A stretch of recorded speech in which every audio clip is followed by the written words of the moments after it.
स्वागत है आपका कहानी पुरानी डायन और दाई माँ के दूसरे हिस्से में। हरीश ये फैसला कर चुका था कि अब वो कामिनी के साथ रहेगा। कामिनी उसके फैसले से बहुत खुश थी।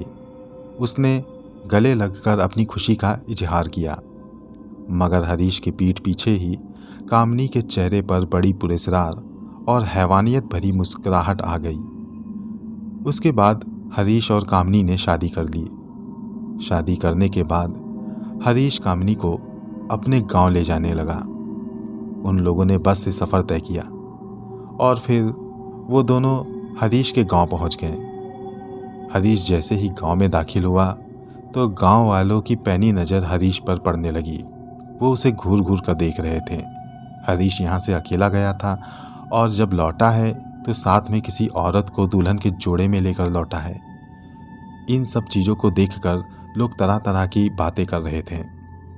वो जहाँ जहाँ जाता सब उसे घूर घूर कर ही देखते। जब वो अपने घर पहुंचा तो उसके पिता और माता भी काफ़ी हैरत ज़दा हुए। वो कुछ देर तो पत्थर की बुत की तरह उसे देखते ही रहे। फिर हरीश के पिताजी ने उससे कहा, हरीश ये सब क्या है? हरीश ने उनसे कहा, पिताजी आप अंदर चलिए, मैं आपको सब बताता हूँ।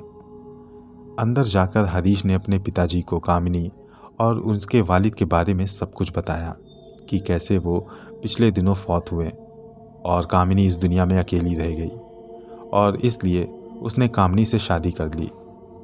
ये सब हरीश के पिताजी और उनकी माता को पसंद तो नहीं आया, मगर अब किया भी क्या जा सकता था। हरीश के माता पिता ने अपनी नाराज़गी जाहिर की। हरीश के पिताजी ने उसे खूब खरी खोटी सुनाई।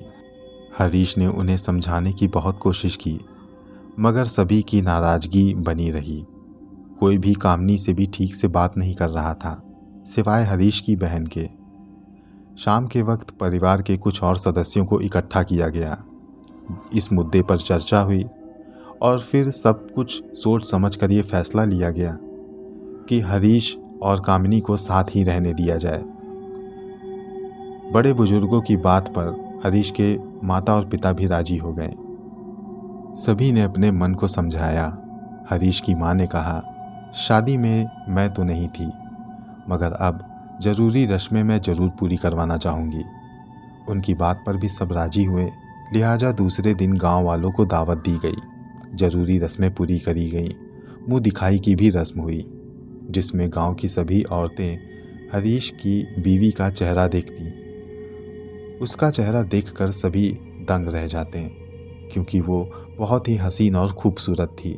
किसी जन्नत की उतरी हुई परी जैसी मालूम दे रही थी वो। उसे देखकर सभी की आंखें उसी पर थमी रह जाती। जो भी उसे देखता वो हैरत में पड़ जाता। उसे देखकर जो भी बाहर जाता सिर्फ उसी की ही तारीफें करता। मुंह दिखाई की रस्म चल रही थी, मगर किसी को ये नहीं मालूम था कि वो हरीश की बीवी का चेहरा ही नहीं, बल्कि हरीश की बीवी भी अपनी आंखों से सभी का चेहरा देख रही थी। ये रस्म खत्म हुई और फिर दिन बीतते गए। सब कुछ सामान्य हो गया। बचा खुचा जो कुछ भी गुस्सा था वो भी शांत हो गया। अब हरीश की माँ और उसके पिता भी उससे ठीक से बात करते हैं और कामिनी से भी सब ठीक से ही पेश आते हैं। सब कुछ सही चल रहा था, मगर वो ये नहीं जानते थे कि आने वाला वक्त उनके लिए क्या लाने वाला है। एक रोज उसी गांव के सबसे बड़े और पुराने मंदिर के पुजारी नहाने के लिए उठे। वो जैसे ही कुएं के पास गए, उन्होंने कुएं की बाल्टी नीचे डाली, मगर बाल्टी के किसी चीज़ के टकराने की आवाज़ सुनकर उन्होंने झांक कर देखा। वो हैरत ज़दा हुए। कुआं पूरी तरह से सूखा हुआ था और इस कदर सूखा था कि अंदर नमी का नामो निशान नहीं था। लगता था कि बरसों से ये सूखा पड़ा हो। वो काफ़ी हैरत ज़दा हुए। कमाल है, अभी कल ही इसमें पानी था और एक रात में ये इस तरह से सूखा। पंडित अभी इसी उधेड़ बुन में थे। फिर उन्होंने उस कुएं से अपनी बाल्टी निकाली और मंदिर के दूसरी ओर कुछ दूरी पर बने हुए दूसरे कुएं के पास गए। वहां जब अपनी निगाहें डाली तो वहाँ भी यही हाल था। वो कुआं सूखा हुआ था, पूरी तरह से सूखा। पंडित जी मन में सोचने लगे कि ये तो अपशगुन है, दोनों कुओं का इस तरह से सूखना अच्छी बात नहीं। उन्होंने अपने बेटे को आवाज़ लगाई और दूरी पर बने हुए एक कुएं से अपने लिए पानी मंगवाया। स्नान करने के बाद जब वो मंदिर के अंदर पूजा करने के लिए गए तो पूजा करते हुए उनकी नज़र एक मूर्ति पर पड़ी। वो ये देखकर हैरान थे कि मूर्ति के माथे पर हल्की सी दरार पड़ी हुई थी। पंडित ने सोचा, ये कैसे हो सकता है, ये सब कुछ अच्छी बात नहीं है। पंडित ने इस बारे में अपनी पत्नी और अपने बेटे को भी बताया। उन लोगों ने भी जब खंडित मूर्ति और दो सूखे पड़े कुओं को देखा तो वो भी काफ़ी हैरतज़दा हुए। उन्होंने कहा कि जब तक नई मूर्ति नहीं लगती तब तक हम इसमें पूजा भी नहीं कर सकते। पंडित कहने लगे, बात सही है और इसीलिए मैं कुछ इंतज़ाम करने जा रहा हूँ। मैं इस बारे में चौधरी साहब को बताता हूँ, वही हमारी कुछ मदद कर सकते हैं। ये कहकर पंडित वहाँ से निकलकर गांव के चौधरी के घर गया। उसने वहाँ पर चौधरी साहब को सारी बातें बताई। चौधरी दिल के नेक इंसान थे। उन्होंने सारी बातें सुनी। वो भी काफ़ी हैरतज़दा हुए। कहने लगे कि दोनों कुओं का और मंदिर की मूर्ति का खंडित होना ये अच्छा शगुन नहीं माना जाता। मुझे भी काफ़ी डर लग रहा है, लेकिन ऊपर वाले से दुआ है कि सब कुछ ठीक हो। मैं आज ही नई मूर्ति का इंतज़ाम करवाता हूँ, क्योंकि जब तक नई मूर्ति नहीं लगेगी तब तक मंदिर में पूजा नहीं हो सकती। इसलिए आप फिक्र ना करें, बाकी तैयारी आप करें, मैं नई मूर्तियों का इंतज़ाम करवाता हूँ। चौधरी की बात सुनकर पंडित वापस अपने घर आ गए और इधर पूरे गांव में मंदिर की मूर्ति खंडित होने और दोनों कुएं के सूख जाने की खबर फैल चुकी थी। लोग काफ़ी परेशान भी थे, क्योंकि लोगों का जुड़ाव मंदिर से था और लोगों का मानना था कि ऐसा होना अपशगुन होता है। पूरे गांव में दोनों कुएं और मंदिर के बारे में चर्चे हो रहे थे। उन्हें समझ नहीं आ रहा था कि उनके सामने कौन सी मुसीबत आने वाली है। वो ऊपर वाले से दुआ कर रहे थे कि वो उनको हर मुसीबत से बचाए, मगर वो ये नहीं जानते थे कि मुसीबत अब उनके गांव में ही आ चुकी थी। उसी दिन की बात है। हरीश के पड़ोस में रहने वाली एक महिला हरीश की माँ से मिलने आई। वो हरीश की माँ से बैठकर बातें करने लगी। अपने साथ में वो अपने 6 साल के पोते को भी लाई थी, जो आंगन में इधर उधर खेल रहा था। उस पर जब कामिनी की नज़र पड़ी तो वो उसे वहशत भरी निगाहों से घूर कर देखने लगी। वो वहाँ से उठकर कमरे के दरवाजे के पास आकर खड़ी हुई, जहाँ से आंगन में खेलता हुआ बच्चा उसे सीधा साफ दिखाई दे रहा था। जब बच्चे की नज़र उस पर पड़ी तो बच्चा किसी मूर्ति की तरह एक जगह खड़ा रह गया। उसके बाद कामिनी ने उसे अपनी ओर आने का इशारा किया। वो चलता हुआ कामिनी के पास गया। कामिनी उसे देखती रही, उसके सिर पर हाथ रखा और मन में कुछ बुदबुदाने लगी और उसने कामिनी के ऊपर दम कर दिया। उसके बाद वो बच्चा पहले की तरह जाकर खेलने लगा। वो औरत जो वहाँ पे आई थी कुछ देर बात करके वहाँ से चली गई। उसी रात को कामिनी सारे काम खत्म करके अपने कमरे में जाकर लेट गई। घर के सभी लोग सो चुके थे। कामिनी भी सोने का नाटक कर रही थी। जब सभी लोग सो गए और पूरे गांव में रात का सन्नाटा पसर गया, तब कामिनी की आंख खुली। वो आहिस्ता से पलंग पर उठकर बैठी। उसने अपने पति की ओर देखा। हरीश दिन भर की थकान लिए सो रहा था। उसने न जाने मन में क्या पढ़ा, हरीश पे दम कर दिया और उसके बाद कमरे से बाहर निकल कर गई। दूसरे कमरे में हरीश के माता पिता सो रहे थे। कामिनी चलकर उस कमरे के करीब गई।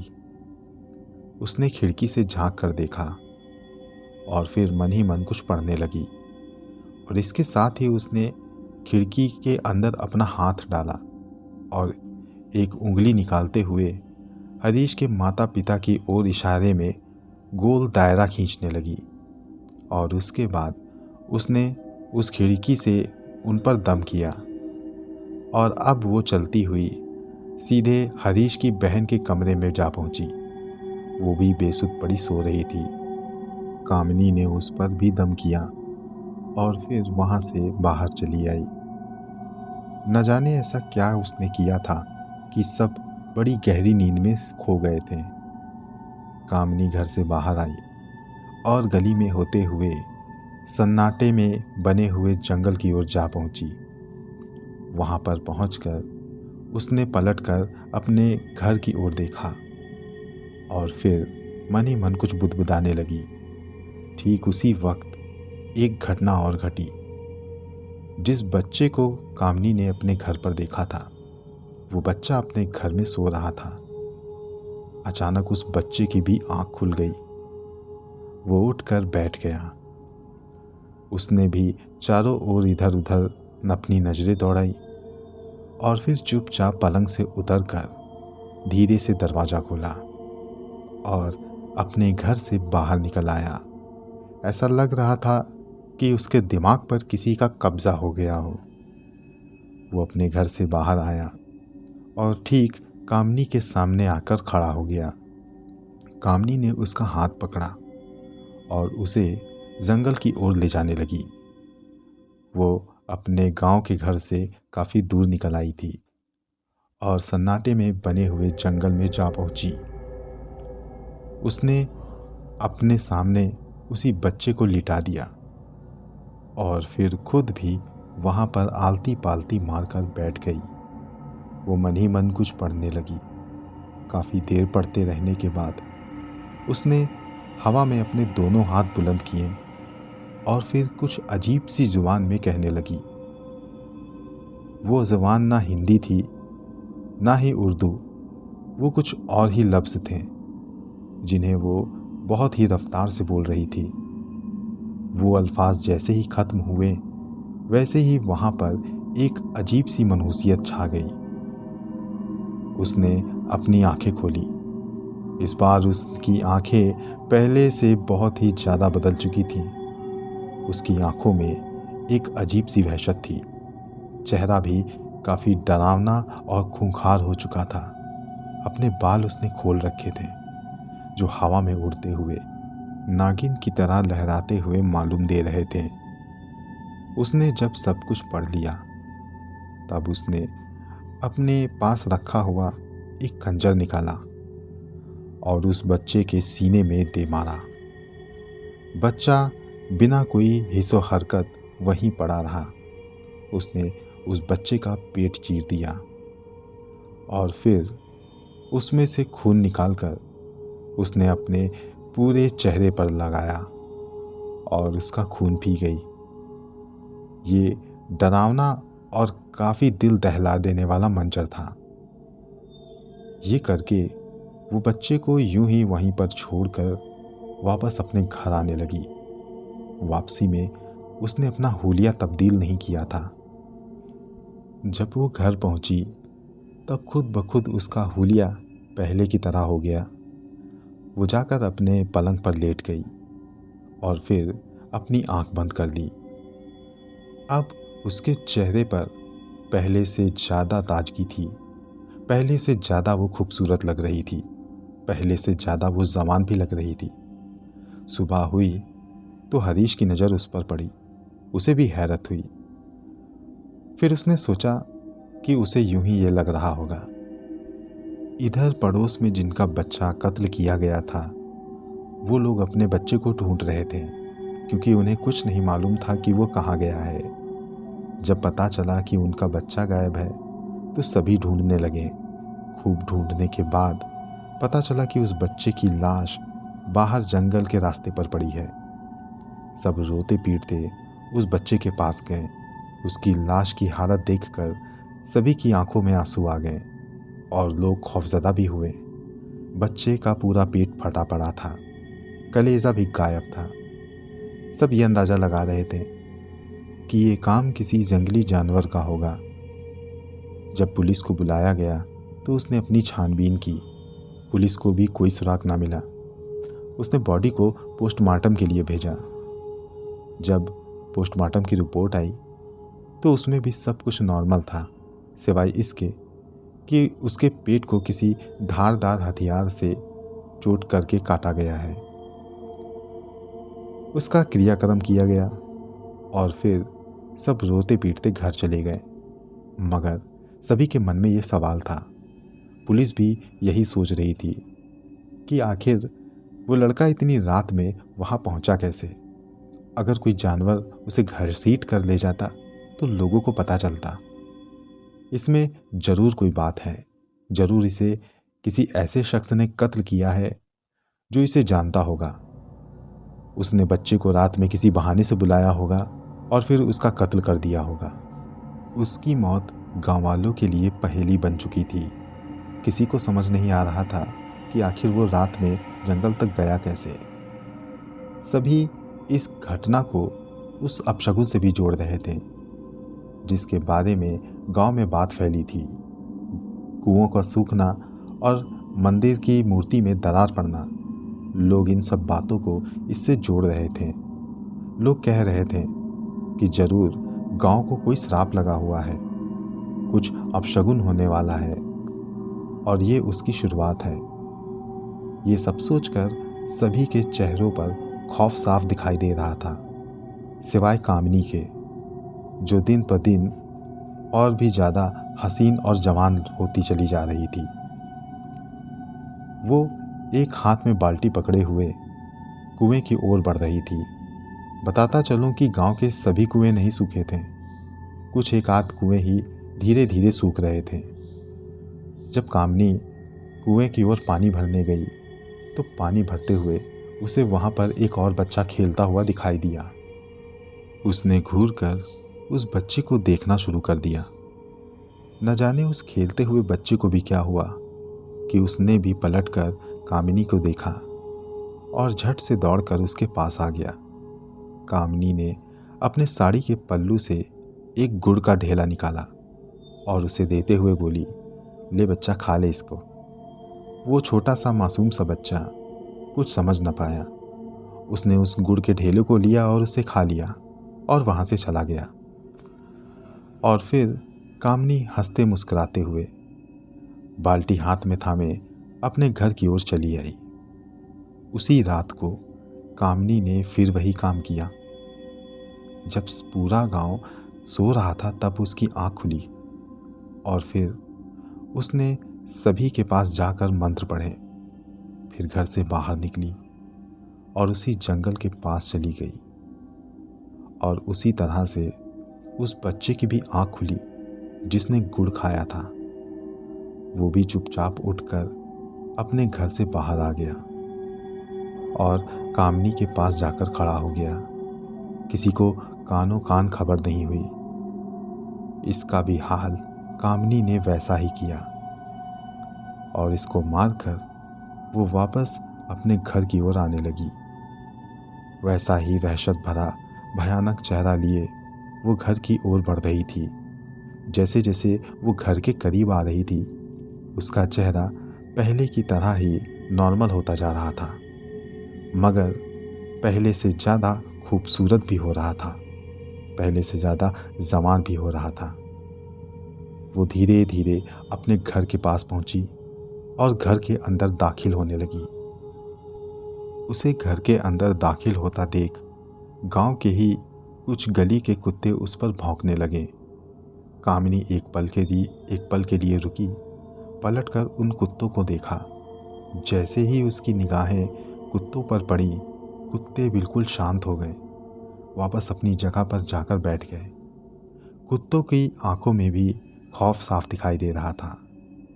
कामिनी ने शैतानियत भरी मुस्कुराहट अपने चेहरे पर सजाई और वापस अपने बिस्तर पर चली गई। दूसरे दिन उस बच्चे की मौत की खबर भी पूरे गांव में फैल चुकी थी और इसके साथ ही फैल चुकी थी वो दहशत जिसका डर सारे गांव वालों को था। अब सबको यकीन हो गया था कि गांव पर किसी का श्राप हो चुका है। पुलिस के हाथ भी कोई सबूत नहीं लगा था और गांव वाले भी इसे अपशगुन के साथ जोड़कर देख रहे थे। चौधरी साहब और पंडित जी की परेशानी बढ़ती ही जा रही थी। पंडित चौधरी साहब से मिलने आए। उन्होंने कहा कि आज सुबह मंदिर के पास वाला बरगद का पेड़ सूखा पड़ा था। जो एक दिन पहले तक पूरा हरा भरा था, वो रात में इस तरह से सूख गया। आज तक पहले कभी ऐसा नहीं हुआ और अब ये सब भी देखना पड़ रहा है। उनकी बात पर चौधरी साहब ने कहा, ये सब मेरी भी समझ में नहीं आ रहा है कि आखिर गांव में ऐसा हो क्यों रहा है। पंडित ने चौधरी साहब से कहा, चौधरी साहब, हमें मंदिर का काम जल्दी ही करवाना होगा, क्योंकि जब से मंदिर से अपशगुन के संकेत मिले हैं तब से ही ये सब कुछ हो रहा है। चौधरी साहब ने कहा, आपकी बात बिल्कुल दुरुस्त है, हमें क्या करना होगा। पंडित कहने लगे, मंदिर का निर्माण और गांव में एक महायज्ञ करना होगा ताकि जो भी बुरा श्राप हो वो गांव से खत्म हो जाए। चौधरी साहब ने कहा, तो फिर ठीक है, गांव में ऐलान करवा दीजिए, परसों से एक महायज्ञ शुरू होगा और उसके बाद मंदिर के निर्माण की तैयारी होगी। ये बात सुनकर पंडित वापस अपने घर आए, अपने बेटे को लिया और आस पड़ोस के कुछ लोगों को इकट्ठा किया और फिर वो लोग गांव में घूमने लगे। सभी से ये बताया गया कि परसों से एक यज्ञ शुरू होगा और उसके बाद मंदिर का निर्माण करवाया जाएगा। चारों ओर वो ढिढोरा पीट रहे थे। लोग अपने घरों से बाहर निकलकर उन्हें देख भी रहे थे। जब वो हरीश के घर के करीब पहुंचे तो घर के सदस्य भी उसे देखने लगे। आवाज़ सुनकर कामिनी भी कमरे से बाहर आई और दरवाजे के पास खड़े होकर बाहर देखने लगी। सभी लोग परसों के यज्ञ की बातें कर रहे थे। उसी वक्त कामिनी की नज़र पंडित के बेटे पर पड़ी, जो हष्ट-पुष्ट और नौजवान था। उसे देखकर कामिनी फिर उसे घूरने लगी और फिर उसने मन ही मन कुछ पढ़ना शुरू किया और इस बार पंडित के बेटे को एक अजीब सा झटका लगा। उसने तुरंत कामिनी की ओर देखा और फिर उसके हाव भाव ही बदल गए। कामिनी के चेहरे पर फिर से एक शैतानियत सी मुस्कुराहट उभर आई। कामिनी वहाँ से अपने कमरे की ओर चली गई। पलंग पर बैठकर वो धीरे से कहने लगी, कर लो जो भी करना हो, मगर मुझसे अब तुम लोगों को कोई भी नहीं बचा सकता, क्योंकि मेरी काली परछाई तुम सब पर पड़ चुकी है। दोस्तों, ये कहानी जारी है। कहानी का अगला भाग मैं जल्द ही आपके पास लाऊंगा। हमें कमेंट बॉक्स में अपनी राय से ज़रूर आगाह करें और बताएं कि हमारी कहानी आपको कैसी लग रही है। जल्दी ही मिलता हूँ कहानी की अगली कड़ी के साथ। तब तक के लिए गुड बाय।